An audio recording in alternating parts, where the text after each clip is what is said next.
먼저 14절, 15절 다시 한번 읽어보겠습니다. 또박또박 한번 함께 읽겠습니다. 시작. 내 형제들아, 너희가 스스로 선함이 가득하고 모든 지식이 차서 능히 서로 고난하는 자임을 나도 확신하노라. 그러나 내가 너희로 다시 생각나게 하려고 하나님께서 내게 주신 은혜로 말미암아 더욱 담대히 대량 너희에게 썼노니. 아멘. 예, 오늘 이 말씀 서두에 보면 바울이 로마 교회 성도들에게 너희가 스스로 선함이 가득하고 모든 지식이 차서 능히 서로 권하는 자임을 나도 확신하노라 라고 말씀합니다. 자, 우리가 초대교회 성도들의 그 신앙을 생각할 때에 알아둬야 하는 것은 초대교회 성도들의 신앙은 결코 냉담한 신앙이 아니었다라는 것을 알아야 합니다. 로마 교회가 어떻게 생겨났냐면 사도행전 2장에 보면 그 오순절 성령 강림 사건이 일어나는데 이제 천하 각국에서 온 사람들이 그 오순절의 그 성령 강림 사건을 목격을 합니다. 그래서 사도 베드로의 설교를 듣고 이제 회심하고 거듭나는 역사들이 일어나게 되죠.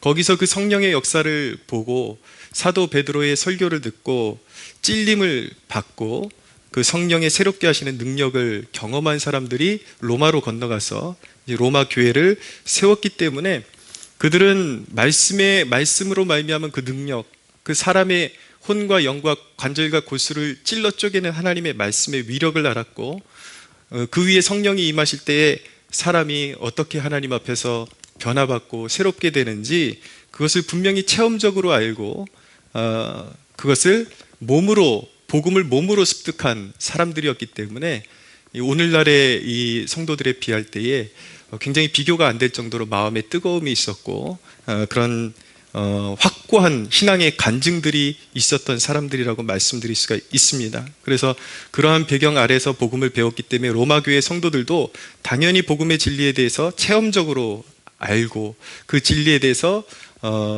일목요연하게 이렇게 잘 알아가는 중에 있던 사람들이었다라는 것을 보여주고 있는 것입니다. 그럼에도 불구하고 오늘 사도 바울은 이들에게 뭐라고 하냐면 자신이 로마 성도들에게 이 서신을 쓰는 이유는 너희들이 알고 있지만 그것을 다시 생각나게 하려고 로마서를 보내고 있다라고 그렇게 설명하고 있는 것입니다. 자, 여기서 우리는 우리의 신앙이 새롭게 되는 길이 어디에 있는가를 발견하게 되는 것입니다. 우리의 신앙이 새롭게 되는 길은요, 지식을 계속 축적하고 새로운 것을 배운다 그래서 우리의 신앙이 새롭게 되는 것이 아닙니다. 이미 알고 있는 복음의 진리를 반복하고 그것을 마음을 다해서 그 말씀을 받을 때에 성령께서 임하셔서 우리 심령에 떨어진 말씀을 새롭게 깨닫게 하심으로 인해서 우리의 마음이 새로워지고 항상 새로운 심령으로 변화되는 역사를 성령께서 친히 행하시는 것이죠. 그러니까 신앙의 그런 어떤 건강의 비결, 우리의 신앙이 뜨거워지는 비결은 다른 것에 있는 것이 아니라 우리가 이미 알고 있는 것에 간절한 소망을 가지고 하나님을 바라볼 때에 성령 하나님의 역사로 말미암아 우리의 신앙이 날마다 갈아엎어지고 새로워진다라는 것을 배우게 되는 것입니다. 여러분, 오늘날 지금 이 우한 코로나 바이러스가 극성을 하면서 신천지의 그 존재가 더 극명하게 드러나기 시작했고 신천지로 인해서 온 교회와 나라가 몸살을 앓게 되었습니다. 근데 제가 충격을 받은 것은 정말 그 한 영혼을 구원하고 하나님께로 인도하기가 그렇게 어려운 일이거든요. 한 사람이 교회 나와서 정착하는 것은 홍해가 갈라지는 것만큼 어려운 일입니다, 목회자에게.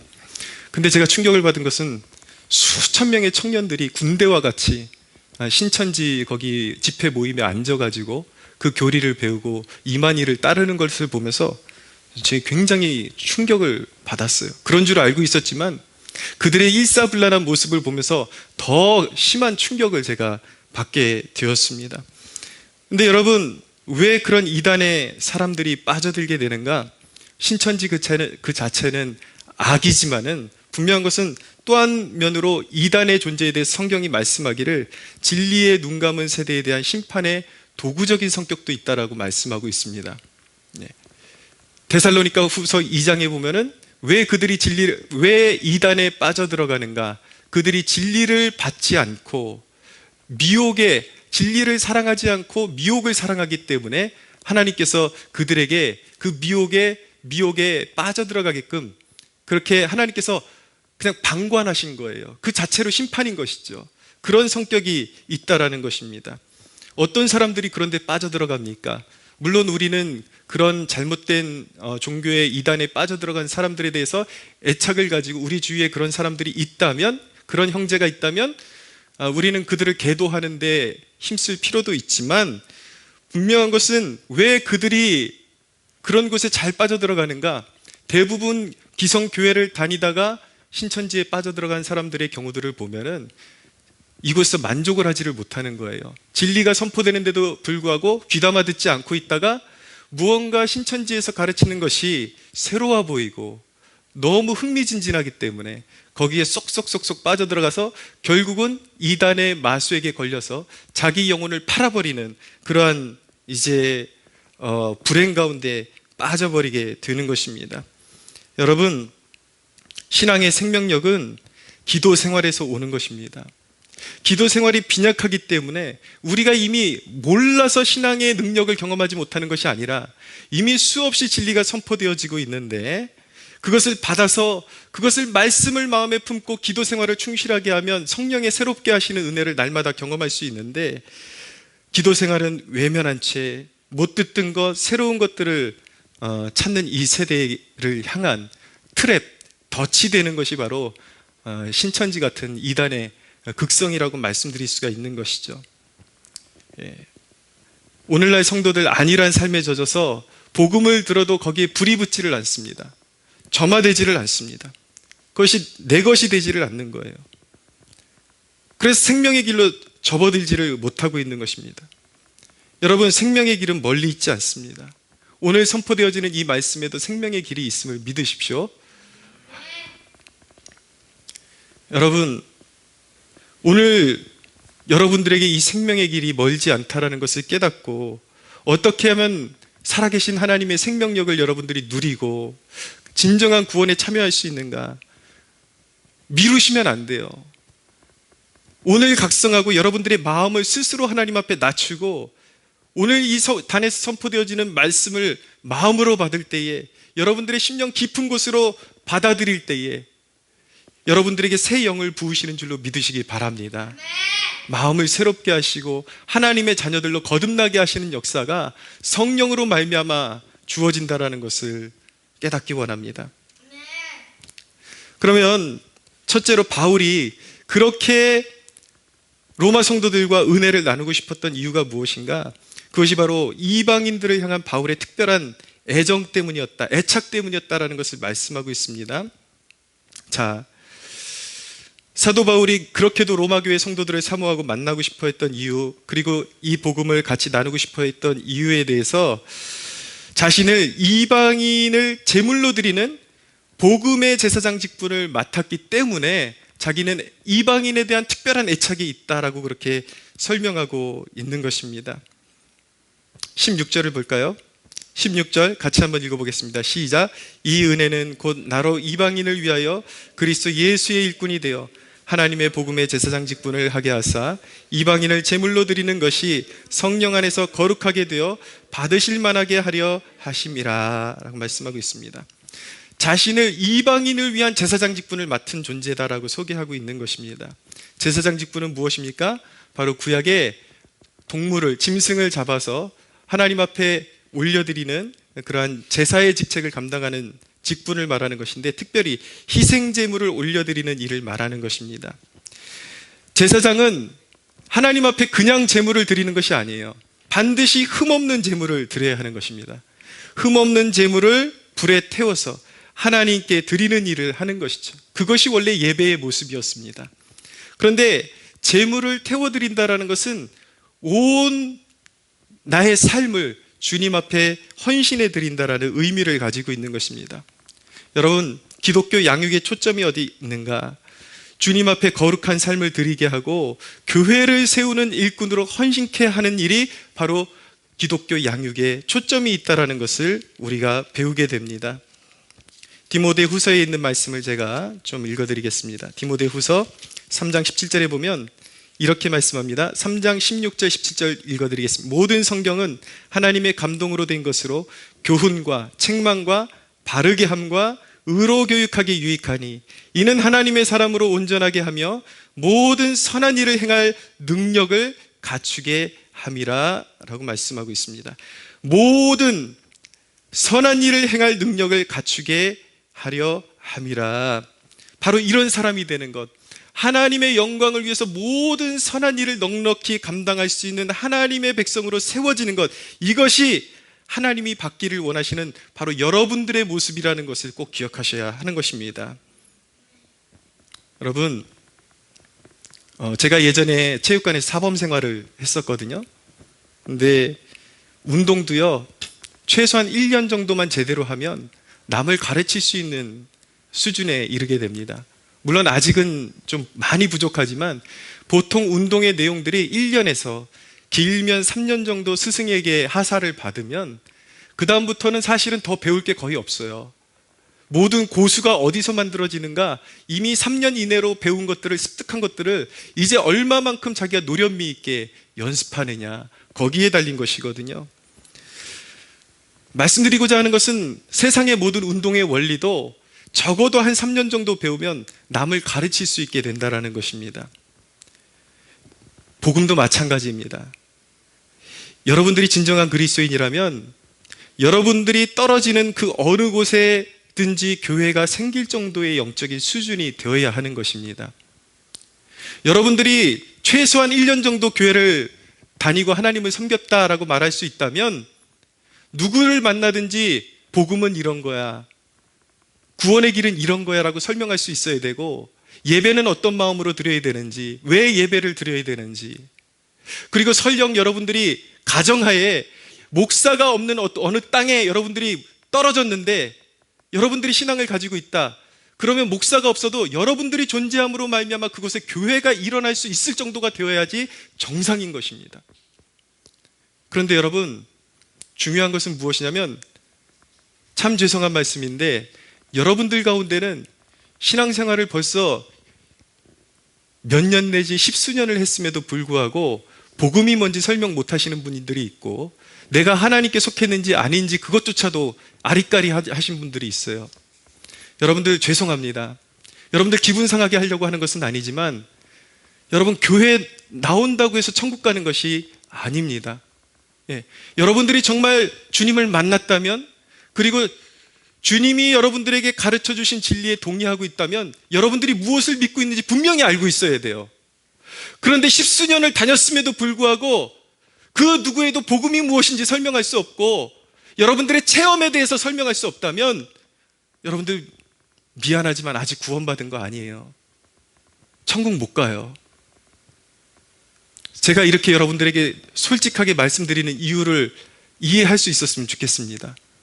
저는 여러분들을 모두, 제 마음이 바로 이방인을 하나님께 드리는 희생의 제물을 드리는 제사장의 직분의 그 마음을 가지고 여러분들에게 지금 설교하고 있다는 것을 여러분들이 이해해 주셨으면 좋겠습니다.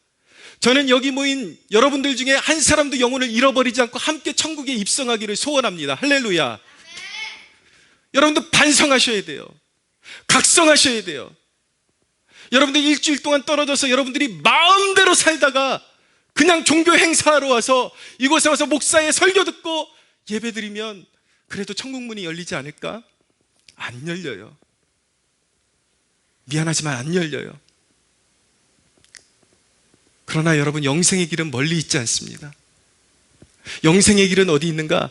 오늘 깨닫는 순간에, 내가 수년 동안 교회 다니면서도 복음이 뭔지도 모르고 다녔던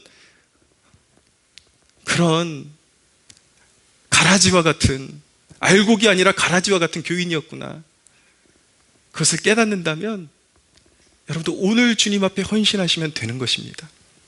제자가 되는 길은 어디에 있습니까? 오늘 주님 앞에 엎드려서 내 삶을 드리는 거예요. 주님, 내 삶에 오시옵소서. 지금까지의 허송세월들을 다 버리고 껍데기 신앙생활 버리고 이제는 정말 알곡이 되기 원합니다. 나의 남은 삶들을 헛되이 낭비하고 이 세상에 썩을 것들을 위해 살다가 영원히 멸망하는 존재가 되지 않기를 원합니다. 주님 앞에 내 삶을 드리기를 원합니다. 주님을 영접하시고, 영접하셨다면 여러분들이 여러분들의 삶을 먼저 첫 단추, 제자가 되는 첫 단추는 진지하게 여러분들의 삶을 주님 앞에 드리는 것입니다. 할렐루야. 드렸다면, 그리고 복음의 원리가 무엇인지, 그리고 신앙생활을 어떻게 하는 것인지 체계적으로 배우셔야 돼요. 그래서 여러분들이 만나는 누구든지 그 사람들을 주의 길로 인도할 수 있는, 여러분들이 바울과 같이 복음의 제사장 직분을 감당할 수 있는 제자가 될 때, 그런 원리로 주님의 도가, 이 복음의 도가, 이 구원의 길이 이 민족과 열방과 만방 가운데 선포되어지는 길이 열리게 됨을 믿으시기 바랍니다.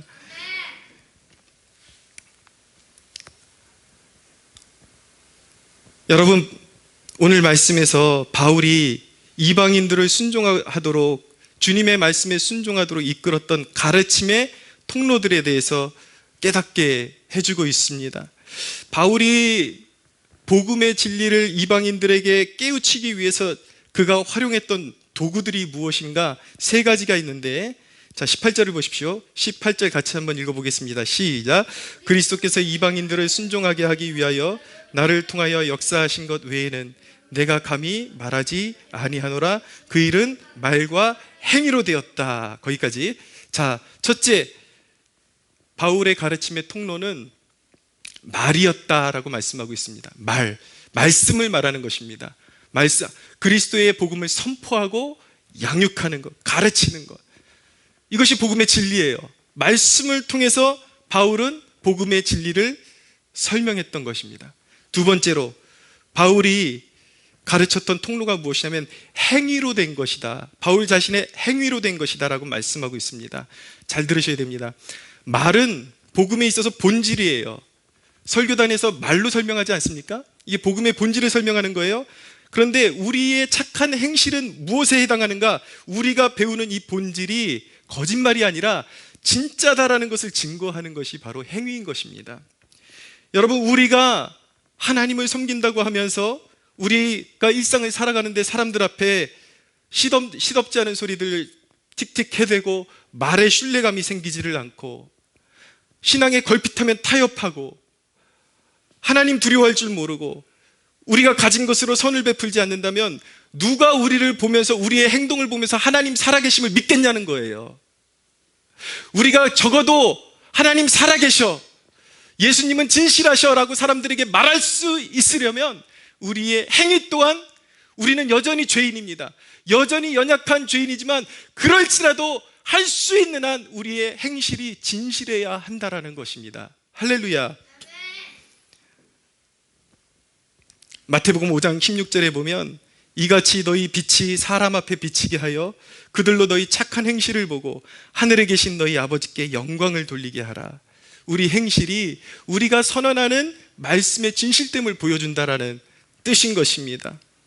그러나 여러분, 우리는 하나님의 말씀을 맛보고 선한 행실을 몸에 지녀야 되는데 우리의 행위는 반드시 복음의 본질을 맛보고 이해하는 데서 흘러나와야 되는 거예요.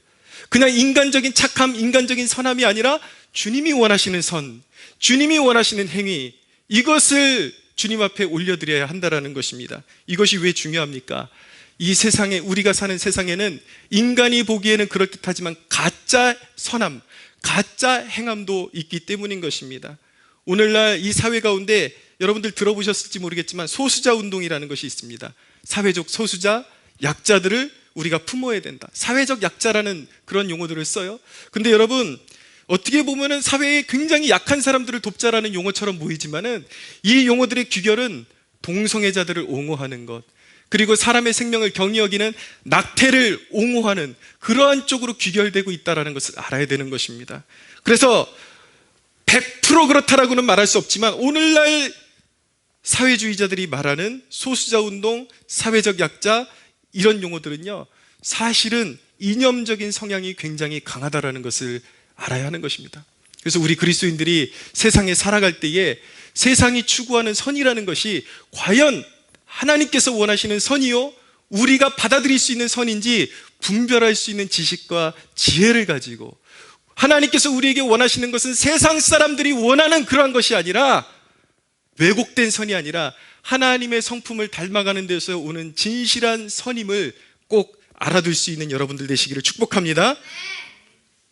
세 번째, 바울의 가르침의 통로가 되었던 것은 19절에 나타나고 있습니다. 한번 같이 읽어볼까요? 시작.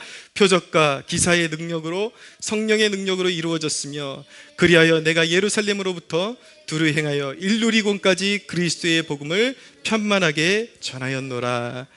바울이 자신의 복음을 증거하는 세 번째 통로는 무엇이냐면 표적과 기사였습니다. 쉬운 말로 기적이라고 말씀할 수가 있죠. 기적은 본질의 또 다른 증거입니다. 체험을 말하는 것이죠. 여러분, 주로 장로교에서는 성화, 사람이 도덕적으로 하나님의 성품을 닮아가는 이 성화를 강조하게 되고, 오순절 교단에서는 체험이 강조되게 됩니다. 그런데 여러분, 이 둘이 갈라져서는 안 되는 거예요. 도덕만 있고 체험이 없으면 메마른 지성주의가 되기 쉽고, 체험만 강조되고 도덕이 없으면 저속한 체험 종교가 되어버리는 것입니다. 우리가 하나님이 기도 응답하셨어, 체험했어 그러는데 거기에 우리의 신앙의 품격이 사라지면 그것은 하나님을 믿는 도가 아니라 미신과 똑같아지는 것이고, 하나님의 이름이 땅바닥으로 추락하게 되는 것입니다. 우리가 이 시대를 살아가면서 회개해야 되는 부분이 무엇입니까? 우리 많은 그리스도인들의 삶 가운데서 이 질문이 사라졌습니다. 이러한 고민이 사라졌습니다. 어떻게 하면 거룩성을 회복할 것인가? 어떻게 하면 거룩하게 살 것인가라는 이 질문은 버리고, 이 고민은 버리고, 어떻게 하면 신앙이라는 이름으로 잘 먹고 잘 살 것인가? 신앙과 안정적인 삶만을 연결시켰지, 우리 중에 많은 사람들은 기도라고 해놓고 원하는 것을 손에 얻을 수 없으면 언제든지 신앙을 팽개치고 하나님이 어디 계셔? 그러고 떠날 준비를 하고 있단 말이에요. 그리고 기도도 하지 않아요. 기도도 내팽개치고 말씀도 내팽개치고. 그것이 무엇입니까? 우리의 신앙의 기반이 진실한 신앙에 있는 것이 아니라 하나님이라는 어떤 자기가 만들어낸 우상을 통해서 손에 거머쥘 것, 먹고 마시는 것, 그거 얻을 것만 생각하고 있었다라는 것을 증거하고 있는 것입니다. 그러나 여러분, 신앙이라는 것은 무엇입니까? 가족이라는 것은요, 서로 어려워도 서로 뗄 수 없는 피부치예요. 그것처럼 신앙이라는 것은 무엇인가? 우리의 손에 얻어지는 것이 있든지 없든지 하나님과 아버지와 자녀의 관계로 묶여진 것이 신앙인 것입니다. 할렐루야. 살아도 함께 살고 죽어도 함께 죽고 끝까지 하나님을 섬기는 그러한 존재로 부름받은 것이 신앙인인데, 바로 그렇게 살아갈 때에 얻어지는 것이 영생이다. 할렐루야. 예. 세상에 썩어질 것들을 위해서 신앙을 활용하려고 하지 마십시오. 하나님의 하나님 되심을 인하여 그분을 송축하고 찬양할 수 있는 저와 여러분들이 되시기를 축복합니다. 또 하나 회개해야 될 부분은 무엇이냐면, 이 세대가 기적을 믿지 않습니다. 여기서 말씀드리라는 기적이라는 것은요, 우리 아이들한테 이게 참 설명하기 힘들어요. 하나님은 우리의 기도에 응답하셔 그러잖아요. 아이들은 그것을 아이들처럼 이해하고, 오늘 제가 치킨 하나님 앞에 달라 그래서 치킨 배달 안 오던데요, 이런 식으로 말한단 말이에요. 그런 식의 기적을 말하는 것이 아니라 우리의 기도를 통해서 우리의 삶 가운데 개입하셔서 초자연적으로 그 삶을 이끌어 가시는 하나님의 역사를 말씀드리는 것입니다. 오늘날 이 세대가 기적을 믿지 않아요. 하나님이 나의 도움이시라는 사실을 잊고 살고 있습니다. 그런데 여러분, 그런 기적적인 체험을 부정하는 태도는 오늘날 자유주의 신학의 가치관의 영향력이라고 말씀드릴 수가 있는 것입니다. 체험이 무너지니 영적 삶의 법칙이 무너지고 있습니다.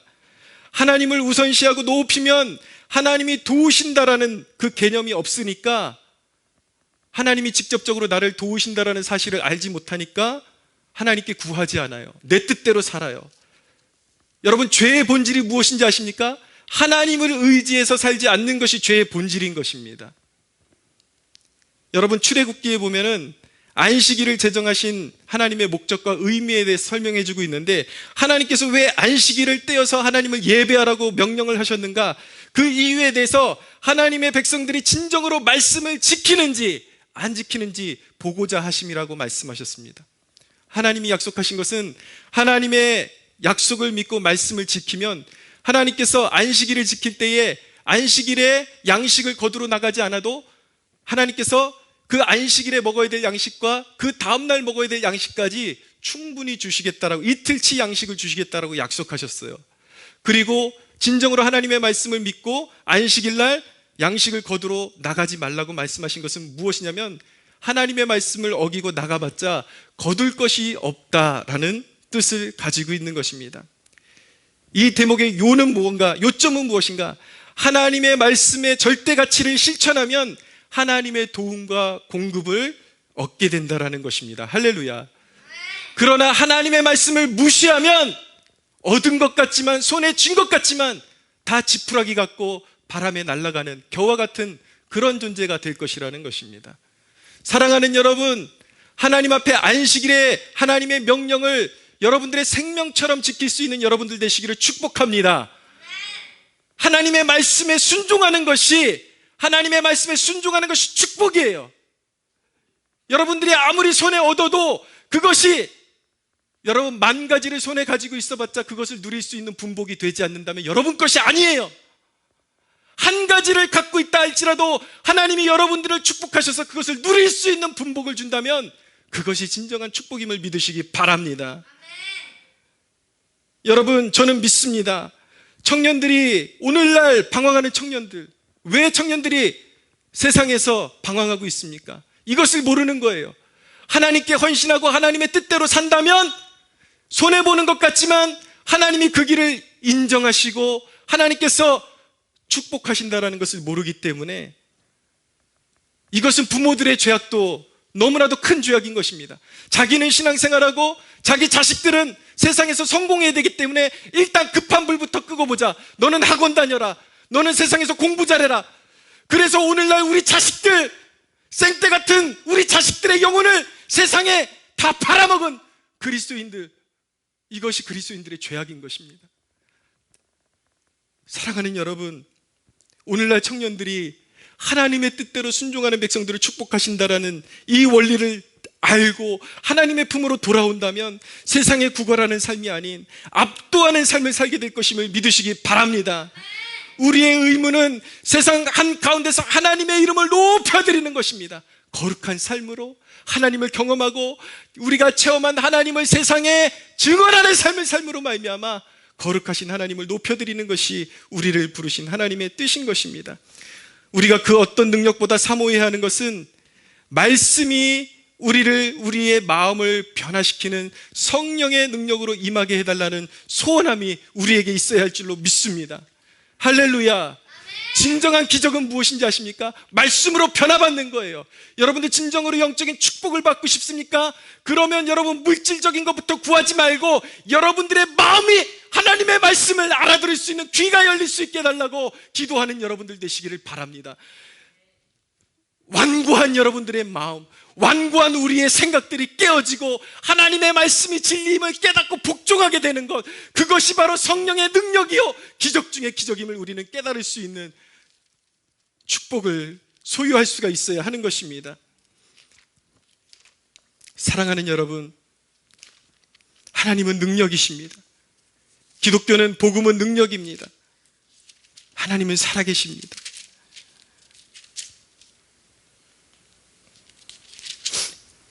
마가복음 16장 말씀입니다. 너희는 온 천하에 다니며 만민에게 복음을 전파하라. 믿고 세례를 받는 사람은 구원을 얻을 것이요 믿지 않는 사람은 정죄를 받으리라. 믿는 자들에게는 이런 표적이 따르리니 곧 그들이 내 이름으로 귀신을 쫓아내며 새 방언을 말하며 뱀을 집어올리며 무슨 독을 마실지라도 해를 받지 아니하며 병든 사람에게 손을 얹은 즉 나으리라. 할렐루야.